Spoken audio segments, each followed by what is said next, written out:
ओशो कहते हैं, वृद्ध का मैं अर्थ करता हूँ परिपक्व, बूढ़ा नहीं। जीवन के अनुभव ने जिसे प्रौढ़ता दी है, उम्र उसकी कोई भी क्यों ना हो। शंकराचार्य 33 वर्ष की उम्र में मरे, वृद्ध तो नहीं थे, लेकिन फिर भी एक प्रौढ़ता है जो बूढ़ों में भी नहीं होगी। जीसस की मृत्यु भी 33 वर्ष में हुई, मारे गए, तब तक बूढ़े तो ना थे। इस अर्थ में तो जीसस, शंकराचार्य जैसे लोग सभा में बैठने योग्य नहीं थे। सभा शब्द से ही सभ्य बना है। सभ्य का अर्थ है जो सभा में बैठने के योग्य हो, जिसे सलीका आता हो, जिसे इतना अदब आता हो कि बैठ सके, सुन सके, समझ सके। और इसी सभा शब्द से सभ्यता बना है।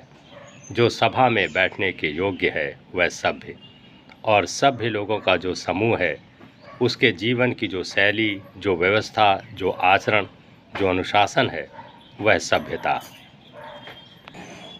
निश्चित ही इसका संबंध उम्र से तो नहीं हो सकता, क्योंकि बूढ़े से बूढ़े शैतान पाए जाते हैं, और कभी कभी युवा से युवा संत भी।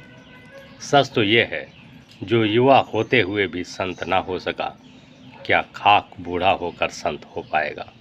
जब ऊर्जा थी, जब जीवन को समझने की, जीवन की चुनौती को अंगीकार करने की सामर्थ्य थी, जब अज्ञात की यात्रा पर निकलने की क्षमता थी, छाती थी, तब जो ना किया गया तो अब क्या होगा।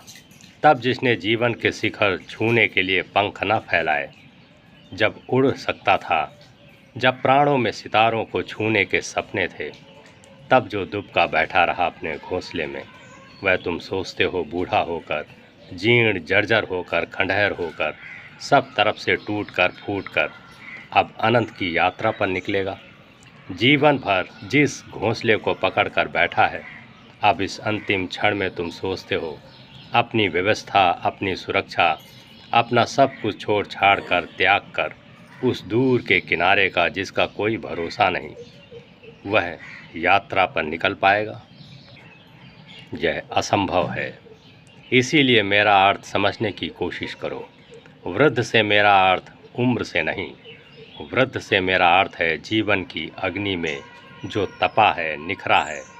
उम्र कोई भी हो, कभी कभी छोटे छोटे बच्चों ने भी सत्य को पा लिया है, आसानी से पा लिया है, क्योंकि उनके चित्त का कागज़ कोरा था, उनके चित्त के दर्पण पर अभी धूल नहीं जमी थी।